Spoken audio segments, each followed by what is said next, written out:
with you, bro. Bro, I'm not trying to with you. You piece of shit. Bro, I'm not trying to fuck with you.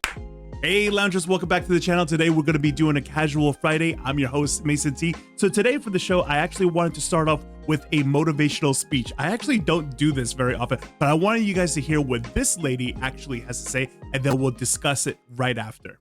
The reason why you are not successful enough to your liking is because you're not delusional enough. You want to talk about it? Most people are assuming that they need to have enough talent in order to be successful, or even like in the celebrity world, right? I recently just seen a video of this another life coach, and she's basically saying like some of y'all are just not delusional enough, and that is very freaking true. Really? Okay, Earring. She went on to reference people like Will Smith and the level of delusion that he had to have in order to get to the successful level that he's at. She also referenced Jennifer Lopez and the level of delusion that this woman has to have, because we gonna say the only thing that Jennifer Lopez can do is dance. We know she can't sing. She don't care about the fact that she can't sing. She ain't never responded to the fact that she can't sing. She ain't never responded to the fact that she stole Ashanti clone. Well, she didn't steal it, or God rest his soul. But you get what I'm trying to say. People are looking at celebrities, or even these people who are running these Fortune 500 companies, assuming that they are smarter, better, more gifted, more talented. And that just ain't true. The difference between you and some of the most successful people in the world is they stop dreaming and they start doing. I don't know if you guys are J-Lo fans, but I do kind of agree that J-Lo's singing is probably not her strongest suit. Ooh. Most people's issue is they can't get out of their way long enough to do the thing that they want to do. You are too busy trying to do it perfect. You are too busy trying to be too smart for your own good, and think like you are too focused on the things that don't fucking matter when it comes to success. You think that everything has to be perfect, so it causes you to procrastinate. You know that the birthplace for procrastination is perfectionism, overthinking, pessimism. All of that stuff will have you stuck and paralyzed. And you will be out here blaming the devil when you ain't even really doing enough for the devil to attack you no way. But you will be out here blaming outside entities and sources and reasoning. You will be blaming every other situation but the one common factor in every last single equation, which is who? You. I love how she said you ain't even doing enough for the devil to notice you. To 500K in 6 to 9 months. I was delusional as hell. Delusional wasn't even a word. Let me tell you what faith is. Faith is just a little, it is trust mixed with a little delusion, and listen, that's it, equals faith. Trust plus delusion equals faith. If you have this reference that it has to work, that if I do, it has to work, that I don't have to be the smartest, I don't have to be the prettiest, I don't have to do this, I don't have to have this, and this, none of that stuff. I was in a homeless shelter doing content. And it took off. And some people, the reason why delusion is so hard for you, I'm not even gonna say some people, most people have this problem. You have trust issues within yourself. You are so used to being wrong about you. You are so used to betting on everybody else but you, that when it's time to bet on you, it is terrifying. And your brain responds to anything that is uncertain or that it cannot trust as danger. The trust issue in the relationship you have with yourself is the reason why you are stuck. You can't be delusional because you don't believe in yourself, you don't trust yourself, and you don't believe in the skills and the gifts and talents that you already have. That's it. That's it. That's it. That's it.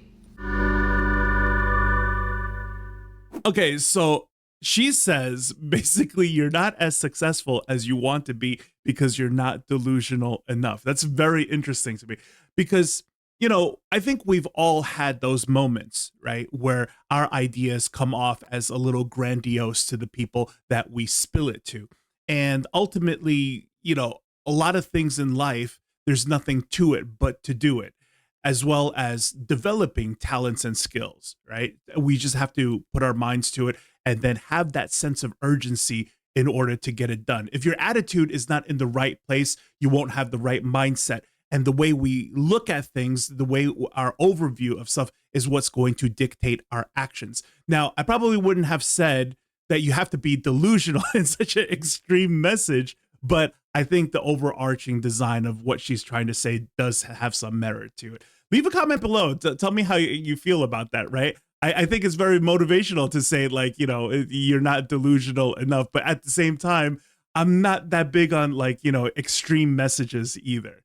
So let's get to our story of the day. So for today's story, I wanted to share this particular situation for you guys. Have a look.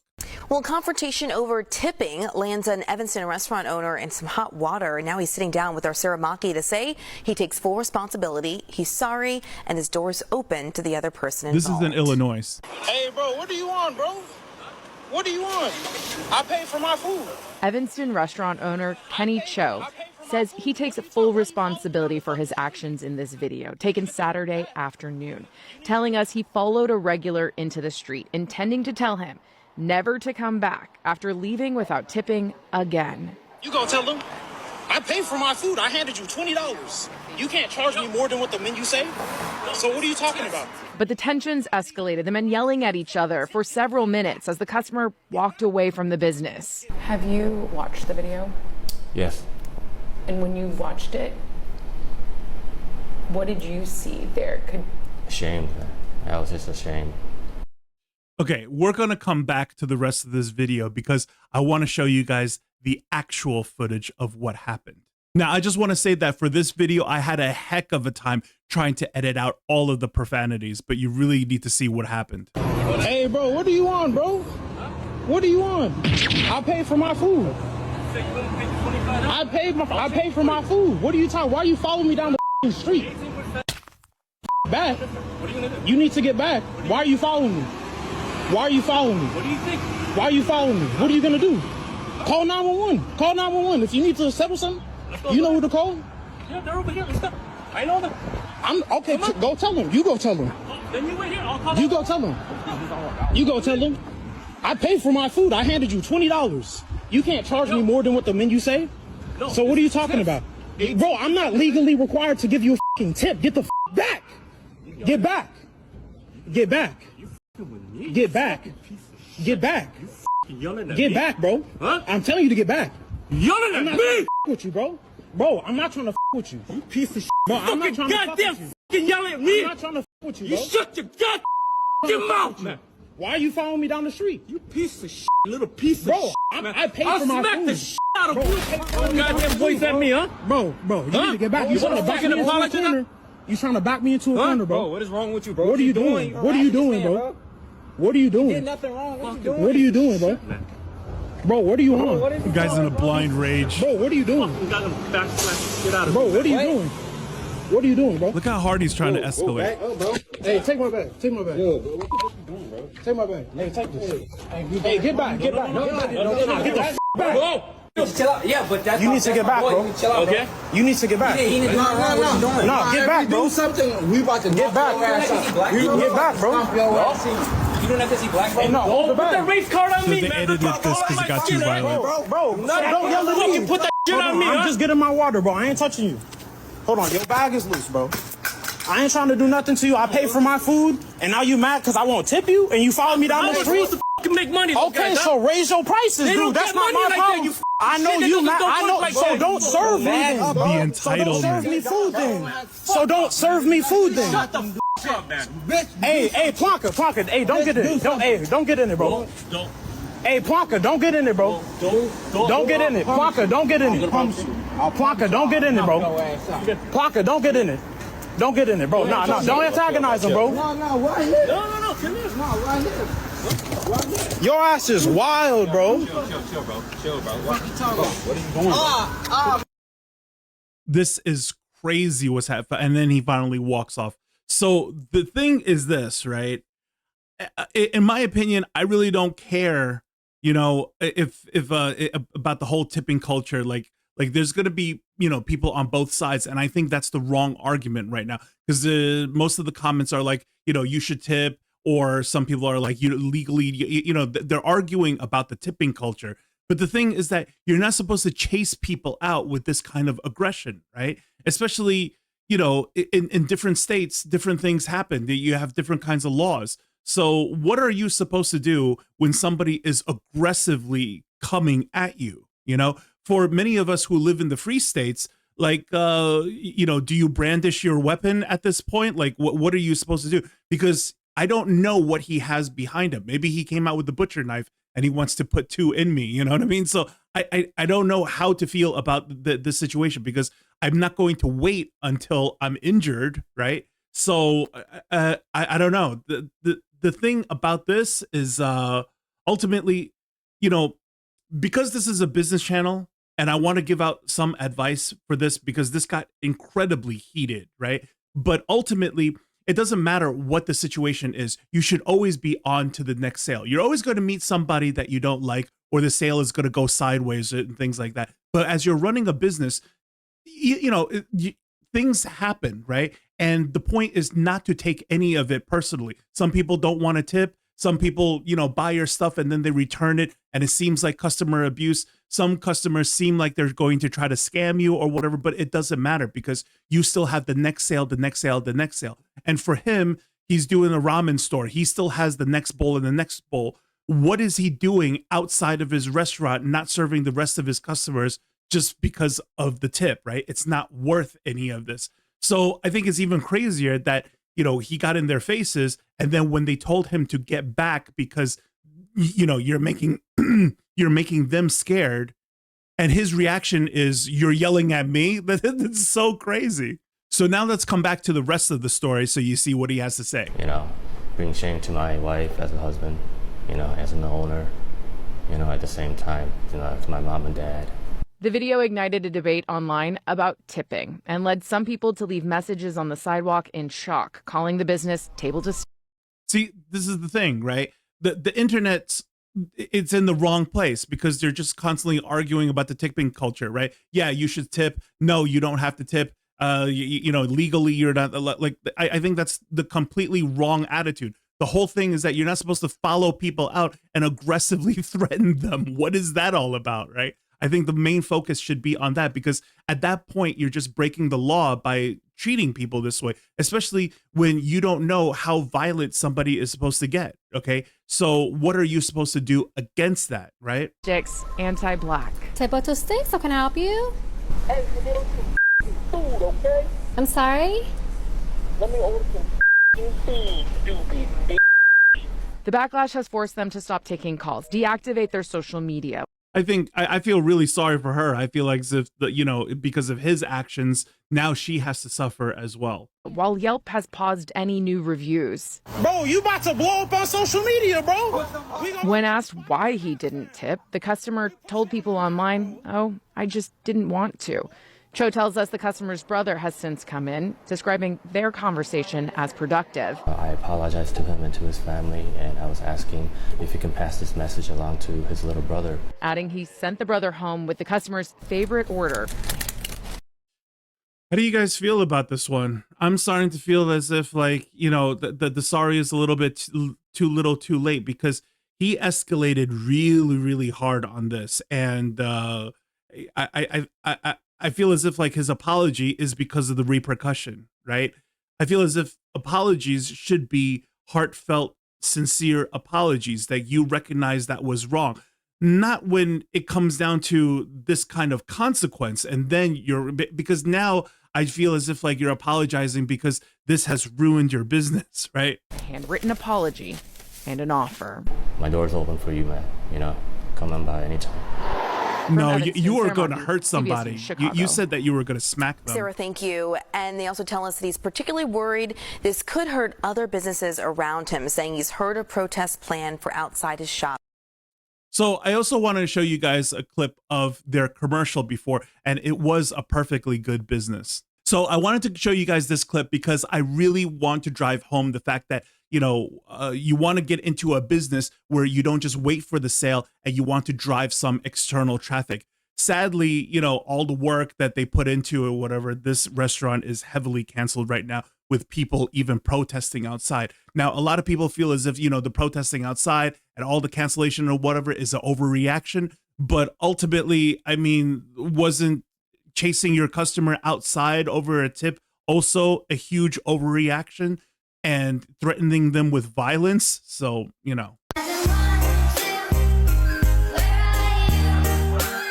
just wanted to show you guys, look, it's a really, looks like a nice joint.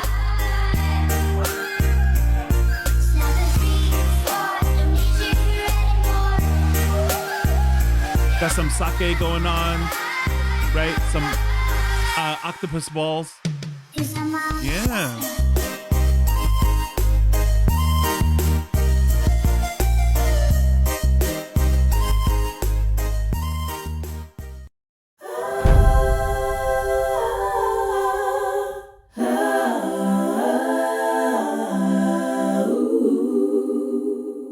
All right, guys, so for this next segment, we're going to try something fun on the channel. It's going to be a game called To Buy or Not to Buy. I'm going to show you guys 3 cool items that I found online, and you tell me, right, 1 of 4 answers, and then leave your comment as well of why you chose this answer. So the first one is going to be, I wouldn't buy this item, and I don't think anybody else is buying this item either, right? So it's like a no and no. And then it would be, I would buy this item, but I'm not too sure if other people would buy this item at all, right? Or I wouldn't buy this item, but I think other people might pick it up. And then finally, I would buy this item and I highly recommend it to other people. I think other people would buy this item. This is great for everybody. Okay, so you guys ready? We're going to watch this particular one, and you guys tell me what you think in the comments.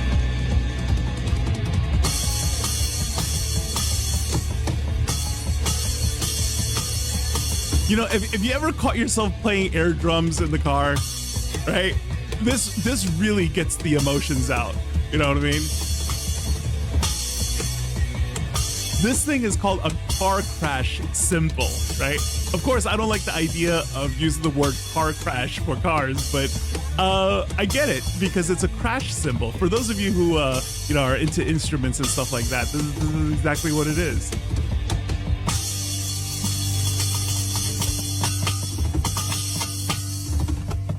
Look at the finish. Guys, what do you think of that one? All right, so leave your comments below, and let's get on to our next item. All right, so this is our second item, and the same rules apply. 1 of 4 answers. I would buy this thing, but I don't think other people would buy it. I wouldn't buy it. Other people wouldn't buy it. I would buy this thing, and I think everybody would buy it, etc., right? You guys know the drill. This ice cream ball definitely lived up to the hype. My son came across it on a YouTube video and immediately had to show me. And of course, I had to find it. You simply add a mixture of ice and salt in one side and the ingredients you prefer in the other side. The ball has a soft shell exterior that makes it perfect to roll and shake. After about 20 minutes of play, open it up and find yourself a delicious pint of ice cream. The salt actually makes the ice even colder for those of you at home who like to do like those science experiments and stuff. So guys, leave your comments below, and then I will come back to a recap of all of these items to let you know how they actually did. So let's get on to our third item. All right, guys, so this is item number 3. Pay close attention. My hanger invention is going to be in the top 2 retailers in the United States, and it's going to completely change the massively wasteful billion-dollar hanger industry. First, it clips in your collared shirts like a paper clip so that you don't have to button them up every single time. I came up with the invention in my freshman year of college because I learned that most normal hangers cannot be recycled. It clips in and it locks in spaghetti straps so that they don't end up on the floor of your closet. I worked with my material science friends to come up with a material that was both 100% recycled and also recyclable as well. It clips in sweaters and knits. I worked all through my college years to come up with this invention here and patent it so you can clip in everything in your closet, even entire outfits like a cardigan and pants, tank top, shirt and pants, or whatever. Here's the problem. I don't have millions to spend on ads. This is not my house. I need your help to get my invention out there so we can make the entire hanger industry recycled.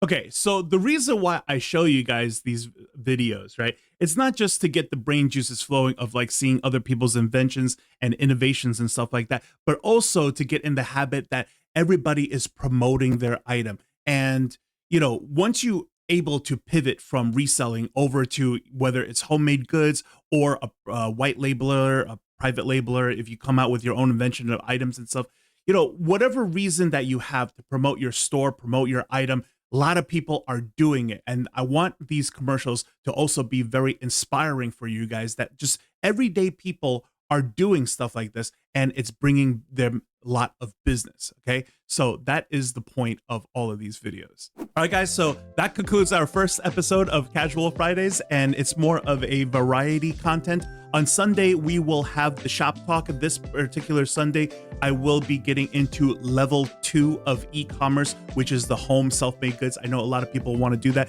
but for some of you who don't want to make stuff, then the week afterwards will be all about that wholesale distribution stuff until we get into the importing things. And then finally, I will wrap up a very, very special episode of a shop class after we get done with level 5.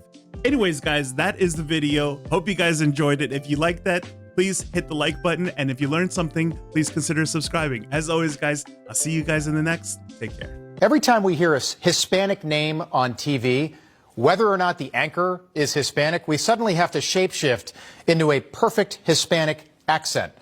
Police arrested 25-year-old Ilan Alain Sanchez. And I mean that honestly. Why do we do that? When I say Alejandro Mayorkas, I just say Alejandro Mayorkas. But on CNN, it's Alejandro Mayorkas. I'm Irish. When police arrest someone with an Irish name, I don't say, police just arrested 25-year-old Charlie McLaughlin. I just say, police arrested Charlie McLaughlin. Like, stop that. Stop.